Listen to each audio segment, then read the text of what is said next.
अस्सलाम वालेकुम। Programme debate news analysis में मैं हूं आपके साथ मनीज़े मोइन। अदालत का तहरीरी फैसला आ चुका है। खातून जज को धमकियों के केस में इमरान खान के जवाब को सेटिस्फैक्ट्री करार दे दिया गया है और ना सिर्फ ये बल्कि जो तारीख अगली पड़ी है वो 3 अक्टूबर पड़ी है, जिसमें इस केस के ऊपर मज़ीद जो मामलात हैं वो सामने आएंगे। लेकिन इमरान खान ने इसमें ये कहा आज अदालत में कि अगर मुझसे रेड लाइन कोई क्रॉस हुई है तो मैं माजरत खा हूँ और उसके अलावा अदालत जो मुझसे चाहती है मैं वो भी करने को तैयार हूँ। लेकिन जिस चीज़ की तवक्को नहीं की गई थी वो ये कि इमरान खान ने आज एक कदम आगे लिया है। इमरान खान ने ये कह दिया है कि मैं खातून जज के घर जाकर उनसे बजाते खुद माफ़ी मांग लूँगा, जो कि उनकी जानिब से एक अच्छा इकदाम है। लेकिन यहाँ पैनल पे मेरे साथ मौजूद हैं पीजे मीर साहब, नवीद चौधरी साहब और जावेद इकबाल साहब। तो पीजे मीर साहब, आपकी जानिब आऊँगी।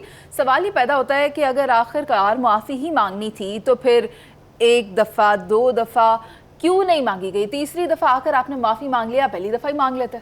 ये आपको बड़ा अच्छा सवाल है ये। देखें, पहले तो मैं कहूँगा कि वो कहावत है, N ounce of apology is worth a pound of loneliness. जो आपने सवाल किया है बड़ा अच्छा है। ये अगर वो पहले कर लेते तो मैं समझता हूँ एक तो कोर्ट का टाइम वेस्ट ना होता, एक जो कोर्ट्स हैं इंस्टेड ऑफ हियरिंग दिस शायद वो कोई और पिटिशन सुन लेते जो कि ज़्यादा इम्पोर्टेंट थी। फिर जो इमरान ने भी कहा है कि अगर मैंने कोई रेड लाइन क्रॉस की है या इस तरह की कोई बात की है तो ही apologise, so that's good enough. I think यहाँ इसको ख़त्म कर देना। अब आपने कहा जी आगे एक तारीख लगेगी, तारीख में क्या है? अब वो कहते हैं कि गंदे पानी से मछलियाँ पकड़ना छोड़ें, जो हो गया है हो गया, हमने आगे चलना है। कोर्ट्स का टाइम बहुत प्रेशस होता है, हमें ये कोर्ट्स का टाइम वेस्ट नहीं करना चाहिए। और बिल्कुल आपने सही कहा कि भाई पहले आप कर लेते 2-3 तारीखें बच जाती, और ये जो मीडिया के अंदर स्पेकुलेशन, हाँ जी माफ़ी मांगेगी नहीं होगा, इमरान को क्या होगा, फलाना क्या होगा, ये स्पेकुलेशन भी ख़त्म हो जाती। अब इसके साथ साथ मैं समझता हूँ जो इन्होंने जो बात कही है इमरान ने बहुत अच्छी की है कि ग्रास रूट पे एक मैसेज चला गया है कि no one is above the law. ये बहुत अच्छा मैसेज गया है कि no one is above the law. और this message I think goes down कि इन द सेंस कि अब आपके पास एक मार्कर आ गया है। सुप्रीम कोर्ट जजेस या आपके लोअर कोर्ट जजेस या कोई भी है, सबके आगे एक मार्कर आ गया कि इस तरह की जो मैं समझता हूँ statements, whether they are irresponsible और whatever you can call them, इस तरह की स्टेटमेंट्स नहीं आनी चाहिए, एंड पर्टिकुलरली फ्रॉम लीडर्स। हम लीडर्स से बहुत ज़्यादा तवक्का रखते हैं क्योंकि इन्होंने हमें लीड करना है। तो अगर इस तरह की फ्रिवलिटी में अगर पड़ जाए, whether spur of the moment पे भी चीज़ हो जाती है, कई चीज़ें हो जाती हैं, तो मैं समझता हूँ कि इसको अवॉइड करना चाहिए। और आइंदा की मैं समझता हूँ जो अगर इस तरह की कोई चीज़ होती है तो उसके अंदर courts must take a very very serious decision on this, because enough is enough. हम अपने इदारों को डिग्रेड, डिमीन और डिफीट नहीं इस तरह कर सकते by remarks which are not correct। PJ Mir साहब, आपकी बात में एक बात ऐड करना चाहूँगी। 2008 में इमरान खान ने ही इलेक्शंस का बायकॉट किया था और उस वक्त भी अदलिया को सुप्रीम रखा गया था। इमरान खान तब भी अदलिया का एहतराम करते थे, ये आज फैसल जावेद ने कहा था और ये भी कहा कि वो आज भी करते हैं। देखें, एहतराम सब करते हैं, ये कोई बड़ी बात नहीं है। हमने नवाज शरीफ को बहुत क्रिटिसाइज़ किया है, शहबाज को किया है, सबको किया है, सब एहतराम करते हैं, पेशेंस देते हैं, हर चीज़ होती है, ऐसी कोई बात नहीं है। लेकिन हम मिसकंस्ट्रू कर जाते हैं हर एक को।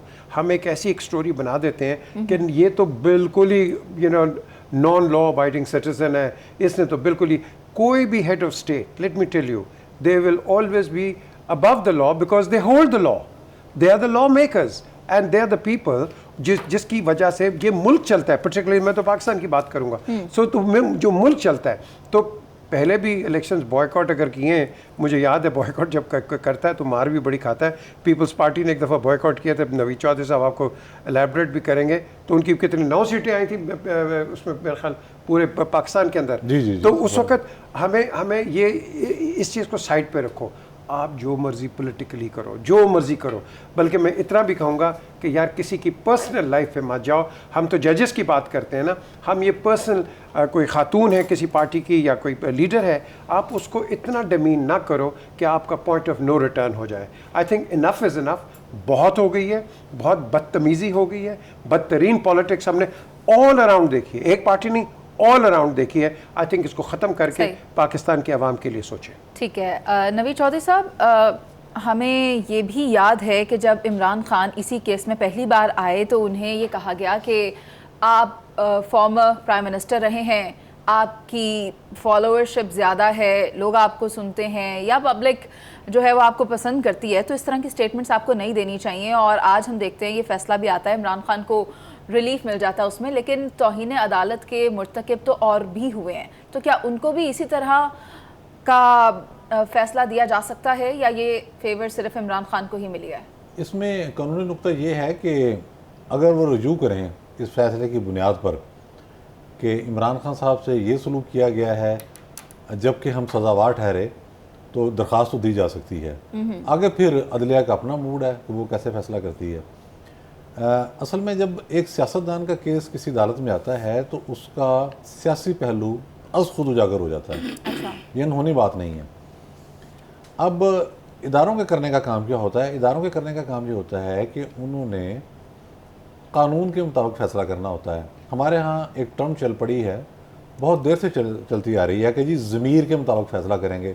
भाई ज़मीर के मुताबिक आप वोट दे दीजिएगा, ज़मीर के मुताबिक आप टैक्स पे कर दीजिएगा, ज़मीर के मुताबिक आप अपने किसी हमसाये की मदद कर दीजिएगा। सर लेकिन इमरान खान ये बात भी नहीं सोच रहे कि जिन वोटर्स से उन्होंने वोट दिलवाना है उनकी हालत इस वक्त क्या हुई हुई है। जी, मैं इस पर बात पर भी आऊँगा।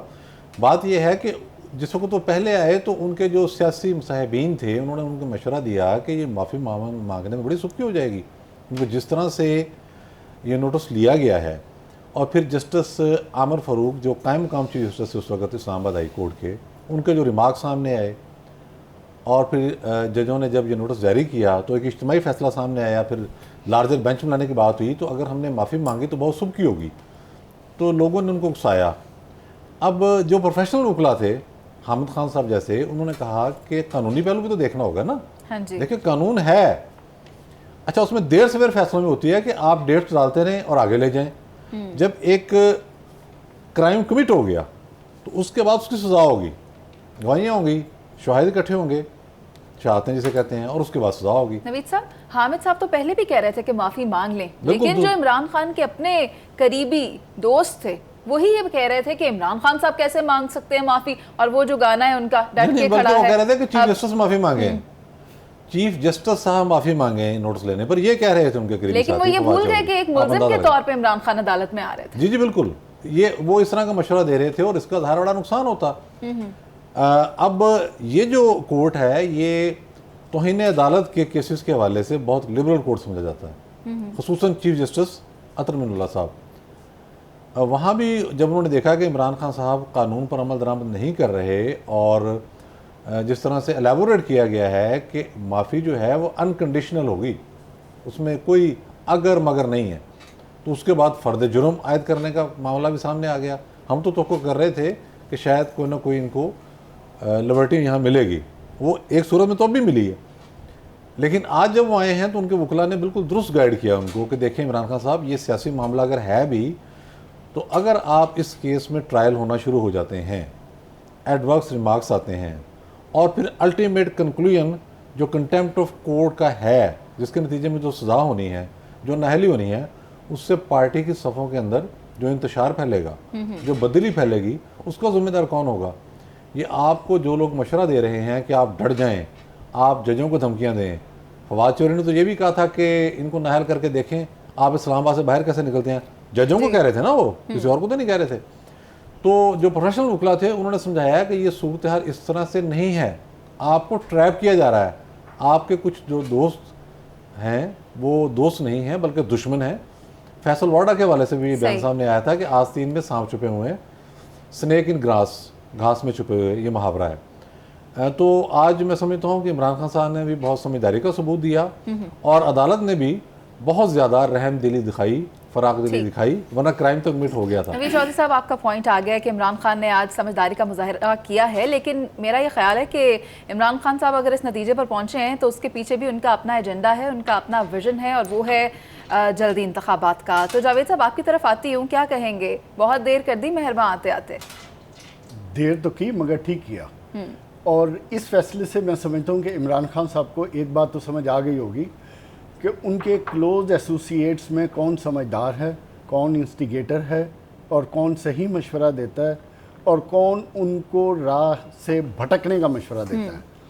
क्योंकि अभी जिक्र हो रहा था हामिद खान साहब का, देखें उनके पास ऐसे समझदार इंस्टीट्यूशनल लॉयर हैं जो कानून को गहराई से समझते हैं, जो पहले दिन से आपको एडवाइस कर रहे थे कि ये ऐसी जंग है जिससे हम जीत नहीं सकते।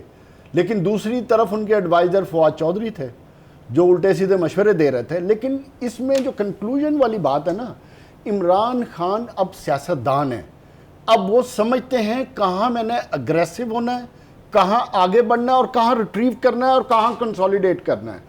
अब वो ये सारी पॉलिटिक्स को समझते जा रहे हैं with every passing day, because कि वक्त के साथ साथ उन्होंने अपोजिशन में रहकर अपने बयानिए को भी जिंदा रखना है, अवाम को भी अपनी तरफ माइल रखना है। अगरचे हुकूमत उनको बेतहाशा महंगाई की शक्ल में, गवर्नेंस की शक्ल में, अपने तरीक़ेकार की शक्ल में बहुत सी अपॉर्चुनिटीज़ देती है, लेकिन इमरान खान को देखें कि जब से वो हुकूमत से निकले हैं कोई उन्होंने 50 से ज़्यादा जलसे किए हैं। क्यों?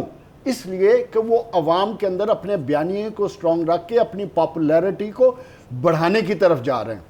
ये फैसला आया है, इससे मैं ये समझता हूँ कि इमरान खान के लिए और अदलिया के लिए दो चीज़ें हैं। पहली चीज़ ये है कि इमरान खान एक ऐसा लीडर है जो क्लेम कर रहे हैं कि मैंने 26 साल अपनी जो सियासी जद्दोजहद है मैंने इंसाफ के असूल के लिए की थी, अवाम के इंसाफ के लिए।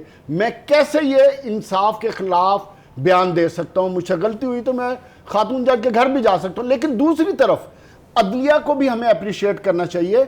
अदलिया ने भी बड़े तहम्मुल का मुजाहरा किया और मैं ये समझता हूँ कि तौहीन अदालत जैसे मामलात में हमेशा अदलिया मोहतात ही रवैया रखती है। हाँ, लेकिन इस मामले में इसलिए रखा गया कि वो समझते हैं कि इस वक्त पाकिस्तान में जो इस वक्त पॉलिटिकल पोलराइजेशन है, जो अवाम के अंदर डिससेटिस्फेक्शन है, चाहे वो महंगाई की वजह से है, चाहे सैलाब की वजह से या किसी भी वजह से, अगर कोई ऐसा फैसला जल्दी में आ जाता है तो उससे किसी का नुकसान तो शायद हो, लेकिन मुल्क का नुकसान ज़्यादा हो जाएगा। तो मैं ये समझता हूँ कि ये इंतहाई मैं अप्रिशिएट करूँगा और मैं ये समझता हूँ बड़ी समझदारी से। लेकिन दूसरी तरफ मैं इस चीज़ पे कन्विंस हूँ कि किसी भी पॉलिटिकल पार्टी के लीडर को और किसी को भी अदारों को या अदारों के अराकीन को टारगेट नहीं करना चाहिए। अगर उनको अदारों से, उनके फैसलों से, उनकी किसी वजह से इख्तलाफ है तो फिर प्रॉपर लॉ, जो कानून और आइन उनको इजाजत देता है वो रास्ता अख्तियार करें। और तीसरी तरफ एक आखिरी बात, और आखिरी बात यह है कि जो हमारे अदारे हैं, मैं ये समझता हूँ कि ये तौहीन अदालत पे भी कोई काम होना चाहिए वंस फॉर ऑल, ताकि जो मर्जी जिसका मर्जी दिल उठ करके बात करे। और अदालत का भी जो पीजे मीर साहब बात कर रहे थे बिल्कुल ठीक कर रहे थे, टाइम ज़ाया करते हैं, इन चीज़ से ख़त्म करने के लिए ये मिल बैठ के कोई इसका सोल्यूशन निकालना चाहिए। ठीक है, आप बिल्कुल दुरुस्त कह रहे हैं जावेद साहब, लेकिन जहां बात आती है कि दराकार क्या है तो उस तरफ मैं आ जाती हूँ। पीटीआई के मरहलावार इस्तीफ़ों का मामला है और उस पर भी आज समाअत हुई है जिसमें सुप्रीम कोर्ट ने ये मशवरा दिया है तहरीक इंसाफ के चेयरमैन इमरान खान को कि आप आएँ और पार्लियामेंट में बैठें। और इसी पर हम बात करेंगे, एक ब्रेक के बाद वापस आएंगे, आप साथ रहिए।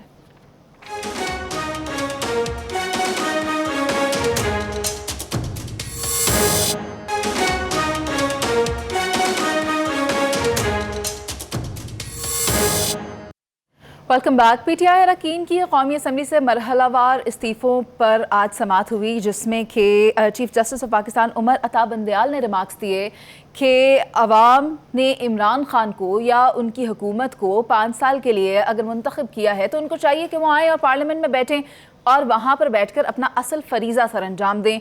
और साथ ही साथ एक और बात जो सामने आई वो ये कि ये भी रिमार्क्स दिए गए कि इलेक्शंस अभी होना मुमकिन नहीं है क्योंकि मौजूदा हालात पाकिस्तान के इस बात की इजाज़त नहीं देते, उन पर अलग से अखराजात आते हैं। तो इमरान खान साहब को ये बात भी समझनी चाहिए।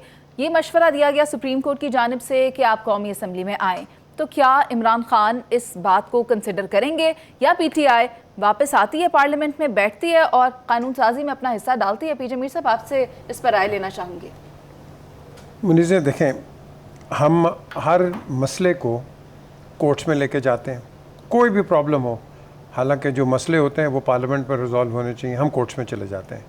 तो अब अगर एक जज साहब ने कहा है कि जी आप चले जाएं वापस, तो ये उनकी डोमेन नहीं है, ये उनकी डोमेन नहीं है कि आप उनको कहें। ये जो सियासी लीडर होते हैं या कोई भी हो, ये उनकी डोमेन है एंड दे डिसाइड कि भाई हमने क्या करना है। बिल्कुल उन्होंने कहा है कि चले जाएं, ये अच्छी एक तजवीज़ है जो कि जाना चाहिए, बिकॉज पीटीआई एक नेशनल पॉलिटिकल पार्टी है, बहुत स्ट्रॉन्ग पॉलिटिकल पार्टी है, और अगर इसने अपना एक कंट्रीब्यूशन करनी है पाकिस्तान की पॉलिटिक्स के अंदर अपने मैंडेट के साथ, मैंडेट है उनके पास, तो वो उनको वापस पार्लियामेंट में जाना चाहिए। अच्छा। अब इनके कितने इस्तीफ़े एक्सेप्ट हुए, कितने नहीं हुए, दैट रिमेन्स अ मिस्ट्री, कोई पता नहीं। पहले कहा था कि 11 के इलेक्शंस हो जाएंगे, अब कहा कि कहीं और के कर दें, सारों के कर दें, उस पर ऑब्जेक्शंस हैं। ये एक डेली यहाँ प्रॉब्लम आ रही है। मैं हमेशा एक एग्जांपल देता हूँ, पाकिस्तान में काम करना बहुत मुश्किल है जब तक आपके पास 4 चिटें, 3 टेलीफोन कॉल्स और 2 सिफारिशें साथ ना हो, आपके काम नहीं होते हैं, क्योंकि हिंड्रेंसेस हैं बहुत। यही चीज़ आपकी पार्लियामेंट में हो रही है। अगर पार्लियामेंट में आप ये आईना देख रहे हैं तो फिर आप क्या कहेंगे कि पाकिस्तान के मसले मसाइल कैसे रिजॉल्व होंगे। अब बात आती है कि इमरान की सिर्फ एक ही डिमांड है, ही वांट्स अ डेट, ठीक है ना, वो एक डेट मांगते हैं, ठीक है ना मुनीर? जी जी। कौन सी डेट? इलेक्शन की डेट। मैं कहीं और डेट नहीं, उनको इलेक्शन की डेट चाहिए। अब इलेक्शन की जो डेट है, आप दे दें उनको इलेक्शन की डेट, अगले साल की दे दें, ताकि एक डिफ्यूजन तो कहीं ना कहीं सर नहीं हो। तो आप दे दें, आज ही तारीख दे दें कि अगले साल नवंबर में होने जा रहे मैं हैं। तो वेट करता हूँ डेट का। तो क्वेश्चन है, तो डेट आ ही नहीं रही यहाँ। तो क्वेश्चन इज, यहाँ हमने आगे बढ़ना है। आगे एक ही तरीके से हम बढ़ेंगे कि जहाँ एक आपके पास एक बेंचमार्क आ जाएगा, पीटीआई वहीं अपने आप को रीवैम्प करेगी, रीग्रुप करेगी, रिवाइज करेगी, और फिर अपना नया एक लायल अमल लेके आएंगे। इलेक्शंस इस वक्त आपके पास मुमकिन नहीं है। अब वो पूछेंगे क्यों? आप अभी एक रेस्क्यू एक फेज़ के अंदर हैं। अभी आपका 1/3 अब पानी जो मुल्क है पानी के नीचे है, और पर्टिकुलरली इमरान खान की कॉन्स्टिट्यूंसी जो सदर्न पंजाब है वो तो अंडर वाटर है, और पंजाब भी अंडर वाटर है। तो मैं समझता हूँ अगर इमरान आते भी हैं पार के अंदर, तो ये इनका हाल पीडीएम से बदतरीन होगा, क्योंकि इनको भी शौक था बड़ा कि जी महंगाई पे आएंगे, हम ये करेंगे वो करेंगे। क्या किया इन्होंने? कुछ नहीं किया। जावेद बार बार इसकी बात करते रहे, क्या किया? कुछ नहीं किया। सो मैं समझता हूँ इस गाड़ी को चलने दो, जो कि पिछलों को भी चलने देना चाहिए था। वो खुद ही अपने आप का उनका लाएअमल आपके सामने आ जाता। आप इनको चलने दो। इनको हर किस्म की क्रिटिसिज्म आ रही है, and to be very fair, to be very objective, कसूर इनका भी नहीं है, और मैं पिछलों को कहूँगा उनका भी नहीं है। ये आपके वर्ल्ड इकोनॉमिक हालात जो हैं, सारों को एक मजबूरी के ऊपर लेके आ गए। लेकिन हमारे यहाँ था कि रजीम चेंज हो जाए। रजीम चेंज हो के हमें कोई फ़ायदा नहीं मिला, बल्कि आप कहो कि एक के ऊपर से ब्लेम हटा के दूसरे पे ब्लेम आ गया। सो आई थिंक इसका जो इनकैशमेंट है, ये भी मैं आपको बता दूँ, एक ही पार्टी इसका फ़ायदा उठाएगी, वो है पाकिस्तान पीपल्स पार्टी। आपका पॉइंट आ गया। बैकफुट पे। जी नवीद चौधरी साहब, आप क्या समझते हैं? अदालत ने साथ ही साथ ये भी कहा कि अगर इसके अंदर इंटरवीन किया जाता है, यानी स्पीकर के अख्तियार में इंटरवीन किया जाता है, तो आर्टिकल 69 मुतासर हो सकता है। और ये भी कहा कि हमें मुतमईन तो करें कि इससे पहले जो हाई कोर्ट ने हुक्म दिया था उसमें क्या कमी थी। बिल्कुल, चीफ जस्टिस साहब ने इसकी वजाहत की है, और मुझे तो बहुत अच्छा लगा जब उन्होंने कहा कि अदलिया के अपने अख्तियारात हैं और पार्लियामेंट के अपने अख्तियारात हैं, और साथ में यहाँ इजाफा करता चाहूँ, इंतज़ामिया के अपने अख्तियारात हैं। ये भी हमें याद रखना चाहिए। अदलिया जब बार बार इंतज़ामिया के मामलों में मुदाखलत करती है तो उससे भी सूरत हाल बहुत ही भयानक हो जाती है। आज उन्होंने ये भी कहा जी मुल्क के माशी हालात ख़राब हैं और मुल्क सलाह में डूबा हुआ है। अब एक एल्डर के तौर पर तो ये राय उनकी सुनी जा सकती है, लेकिन अदालतों का काम ये होता है कि जो केस उनके सामने आ गया है उसके कानूनी नुकात दे के जजमेंट जारी कर दें। ये है उनका असल काम। लेकिन यहाँ चूँकि रिमार्क्स भी हैं और बाकी चीज़ें भी हैं, उन्होंने कहा कि जस्टिस अतर मिनुल्लाह ने इस हवाले से जो जजमेंट दी है उसमें सारे नुकात का अहाता किया गया। अब पार्लियामेंट के इख्तियारात जो हैं वो बड़े वाज़ेह हैं।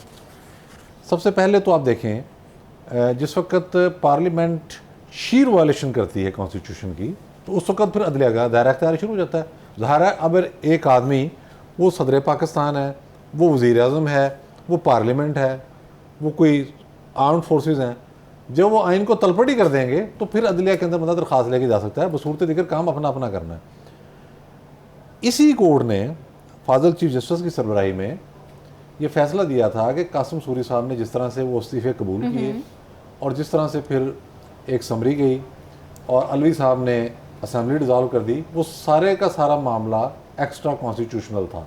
ये जजमेंट है, यानी कि खिलाफ आइन। ठीक, उसके बाद कोई मामला नहीं हुआ उस पर।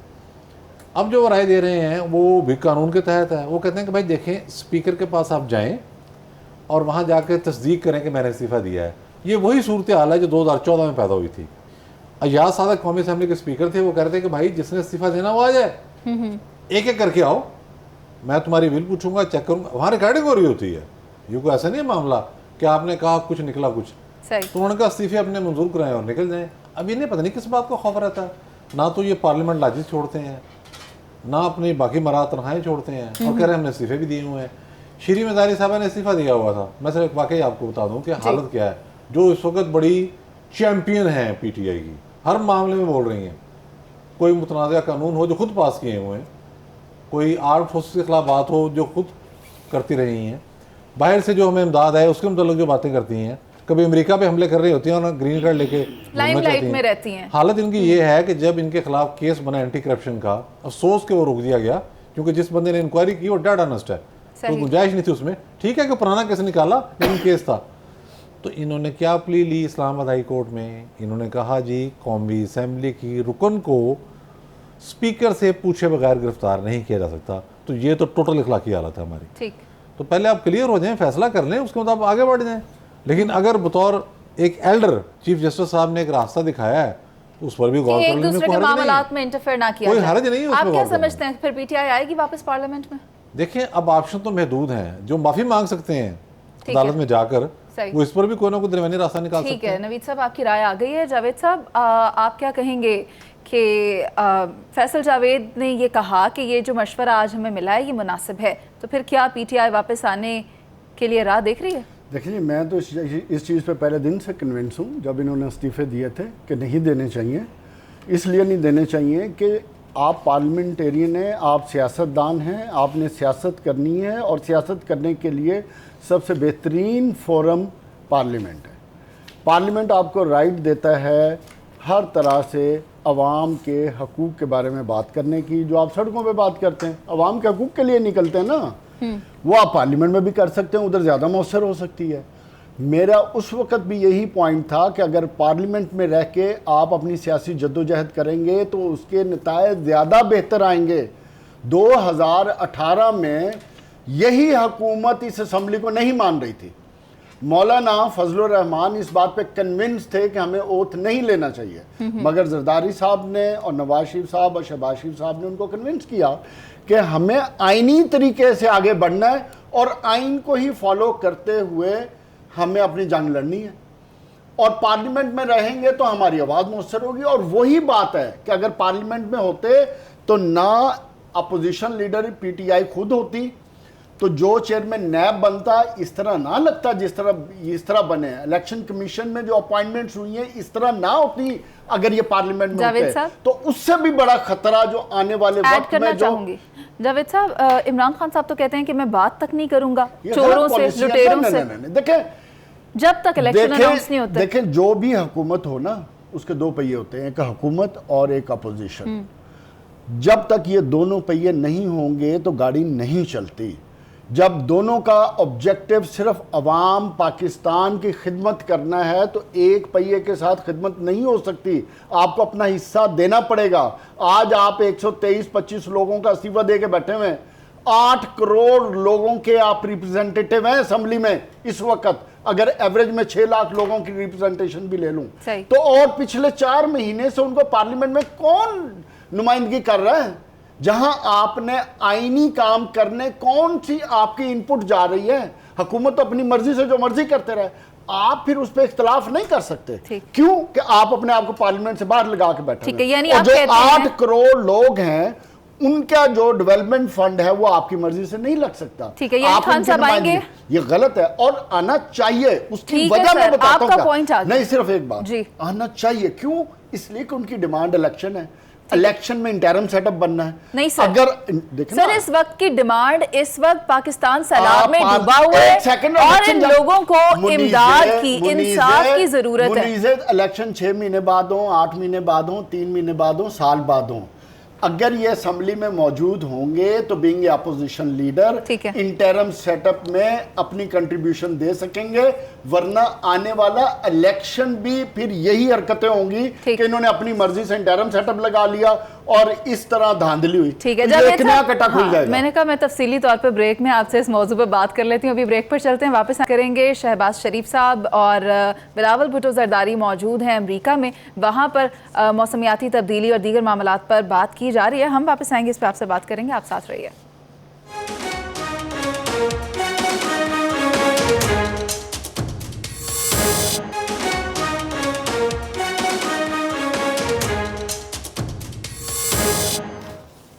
Welcome back. यहाँ सवाल सबसे पहले जो मैं शामिल करना चाहूँगी वो यही है कि क्या हम लोग आलमी दुनिया के सामने पाकिस्तान का मसला उजागर करने में कामयाब रहे हैं या नहीं, क्योंकि वज़ीर-ए-आज़म पाकिस्तान शहबाज शरीफ UNGA के इजलास में उन्होंने शिरकत की। बिलावल भुट्टो की बात करें तो उन्होंने यंग फॉरेन मिनिस्टर्स के इजलास की सरबराही की। फिर क्लाइमेट वीक न्यूयॉर्क में जारी है 19 से 25 सितंबर तक, वहाँ पर भी बहुत से मौज़ूआत जो हैं वो डिस्कस किए गए मौसम की तब्दीली के हवाले से और किस तरह ये मौसम पाकिस्तान पर असरअंदाज हो रहा है, क्योंकि पाकिस्तान मोस्ट वल्नरेबल कंट्रीज़ में शामिल है।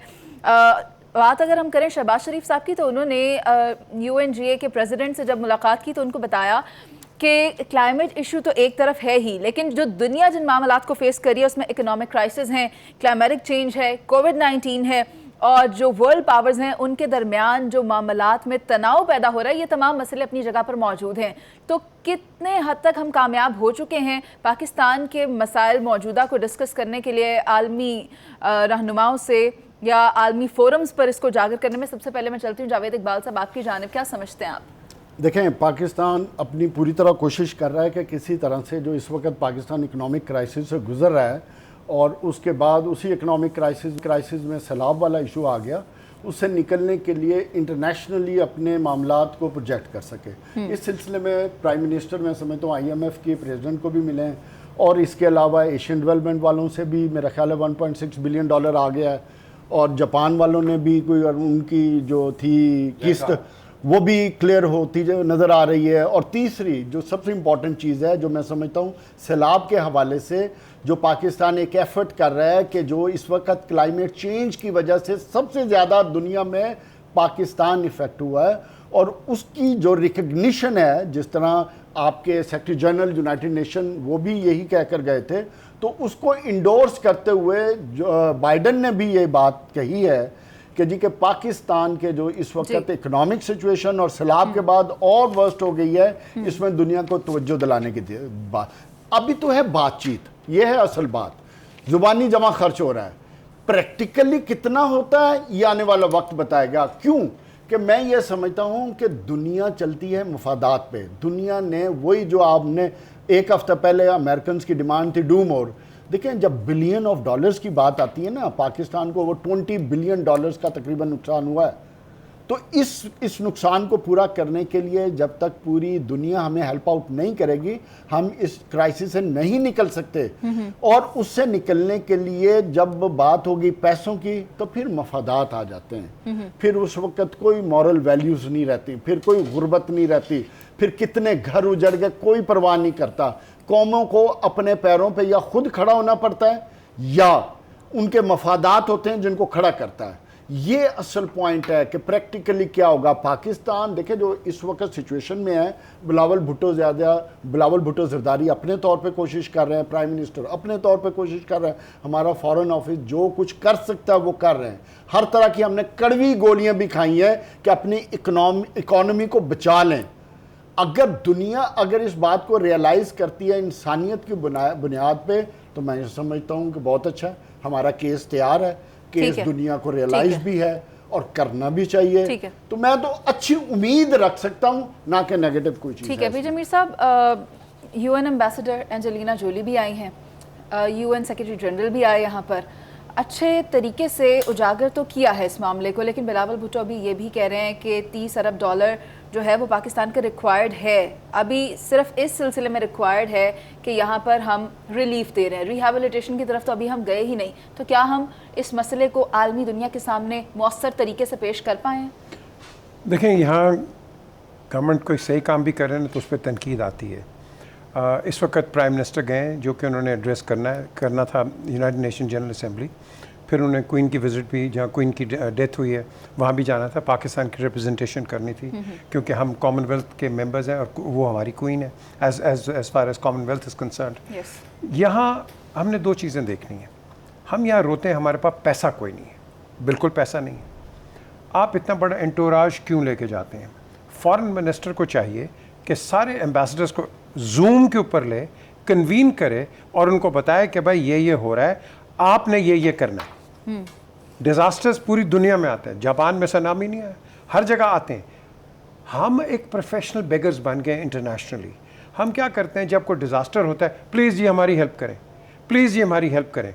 अर्थक्वेक होता है, प्लीज़ हमारी हेल्प करें। फ्लड्स आए, हमारी हेल्प करें। विलेजेस, ये पुरानी गवर्नमेंट्स में भी गए हैं, आज की गवर्नमेंट्स में भी गए हैं और आगे भी जाएंगे। अनटिल एंड अनलेस हम इस मैक्सिम पे ना जाएं, prevention is better than cure, हम उसमें नहीं जाते हैं। हम रिएक्टिव हो जाते हैं कि जब कोई डिज़ास्टर आपके सामने आ जाता है। यही चीज़ है कि हमारा नाम अच्छा नहीं है बाहर। हम क्यों नहीं अच्छा है? क्योंकि हम सोचते नहीं आगे, हम सोचते हैं जब हमारे पर पड़ जाती है। ये क्यों हम करते हैं? बिकॉज विजन नहीं है। आज अभी मुझे अभी बता दो, क्या कोई प्लान बन रहा है कि आपने अभी रेजर्वॉयर्स बनाने? चलें, डैम्स तो बहुत बड़ी बात हो गई, रेजर्वॉयर्स का आपने सोचा है? किसी ने बनाया कि फ्लड, ये जो रेला कहते हैं कि रेला जहाँ से आएगा आप उसको रोक लो। आप ये सारा पानी जो समुद्र में गया है या हमारे डायरिया और बीमारियां फैली हैं, ये आप कटेल करके आप अगले साल ये काश्तकारी के लिए करते हैं, आपकी काश्तकारी इसी नीचे चलेगी। इसके लिए हमें क्या चाहिए? इंटरनेशनल मीडिया एक्सपोजर चाहिए, जिसकी आप बात कर रहे हैं। अकेला वज़ीर आज़म कुछ नहीं कर सकता। एंजेलिना जोली जैसी लोग आती हैं और जाके बताते हैं लोगों को कि भाई ये डिज़ास्टर हुआ है। आप औरों को भी इन्वाइट करें, बताएं कि ये क्या हुआ है, क्योंकि ये डिज़ास्टर सारी दुनिया में होते हैं। मैंने एंजेलिना जोली को पाकिस्तान में, ये मेरा ख्याल दूसरी दफ़ा आई हैं और जाके इन्होंने 2010 में भी आई थी, बिल्कुल आई थी, और इसके अंदर जाके लोगों को अवेयर करती है। ऐसे लोगों की बात सुनी जाती है क्योंकि ये लोग होते हैं, क्या कहते हैं ना, फिलैंथ्रोपिस्ट एंड चैरिटी के लिए बड़ा काम करते हैं। तो मैं ये समझता हूँ कि ये डिज़ास्टर्स पे हमें प्रिवेंशन पहले करनी है और ये भीख मांगना बंद करें। बहुत हो गई है। सर, आपकी राय आ गई क्योंकि है। अगले साल आपकी किसी ने मदद नहीं करनी। ठीक है नवीद साहब, पीजे मीर साहब वाली ही बात कि हम प्रिवेंशन के लिए काम नहीं कर रहे। सैलाब पहले भी आए, अब भी है और आने वाले वक्त में भी आएगा, लेकिन हमने उसके ऊपर इक़दाम क्या उठाए हैं? हमारी कितनी तैयारी है? क्योंकि अगर आज की भी बात करें तो 7 अफराद जाँ बहक हो गया। तैयारी तो वाकई हमारी नहीं है और इस मकसद के लिए जो इदारे बनाए गए वो काम नहीं कर सके, ये तो हमें तस्लीम करना होगा। लेकिन इस वक्त लम्हा मौजूद में हमारी सबसे बड़ी कामयाबी ये है कि पाकिस्तान के अंदर जो खौफनाक सैलाब आया है उसे आलमी बरादरी ने रिकगनाइज़ कर लिया। हाथी के पाँव में सबका पाँव। जब अमेरिकी सदर यूएनओ में खड़े होकर ये कह दे कि पाकिस्तान पानी में डूबा हुआ है और कसूर भी हमारा है, हमारे से मुराद आलमी बरादरी का जी, कि ये जो हम मौसमियाती तब्दीलियों पर तवज्जो नहीं दे रहे, कार्बन का अखराज है, दीगर मामलात हैं, तो उसके नतीजे में ये बहुत बड़ी प्रॉब्लम आ गई है। फिर उन्होंने ये भी कहा कि हम सबको पाकिस्तान की मदद करना होगी। यूएनओ की जानिब से भी यही बात सामने आ गई। तो इस वक्त जो मरला है ना, आप उसे भीख कह लें, उसे पैकेज कह लें, उसे इमदाद कह लें, कुछ भी कह लें, पैसों की ज़रूरत तो है। और इस स्टेज पर मैं समझता हूँ कि शहबाज शरीफ साहब ने और बिलावल भुट्टो जरदारी साहब ने बहुत ही मुतहर्रिक रोल अदा किया है। वो जगह जगह गए हैं, लोगों को बावर कराया उन्होंने। उसका नतीजा क्या है? ये बहुत सारी बातें तो हो गई। फ्रांस के सदर ने कहा है कि वो भी एक आलमी कॉन्फ्रेंस बुलाएंगे पाकिस्तान को इमदाद देने के लिए। अच्छा, उसमें जो बात पीजे मीर साहब ने की उसका जिक्र भी कर दिया। उन्होंने कहा कि पैसे तो होंगे, टेक्निकल सपोर्ट के चीज़ों से फिर प्रिवेंशन कैसे होनी है, आपने कभी को आफत आए तो उससे बचना कैसे है, उस पर भी बात होगी। तो अब यूरोप सारे का सारा ये बात डिस्कस कर रहा है, गल्फ सारे का सारा डिस्कस कर रहा है, रशिया आपको इमदाद भेज रहा है, चाइना आपको इमदाद भेज रहा है, अमेरिका आपके लिए पूरी दुनिया से अपील कर रहा है। तो ये सूरत हाल जो है ये बहरहाल इस हवाले से हौसला अफजा है कि इस वक्त हम जिस क्राइसिस में आ गए हैं, इब्तदाई तखमीना वाक़तन $30 अरब का है, 20 का भी नहीं है, $30 अरब का है। तो उसमें जितनी भी मदद आए, अच्छा मदद आएगी, उसकी वजह यह है कि मुख्तलिफ मालिक जो पैसे खर्च करते हैं ना, उसमें उन्होंने हेड्स बनाए होते हैं।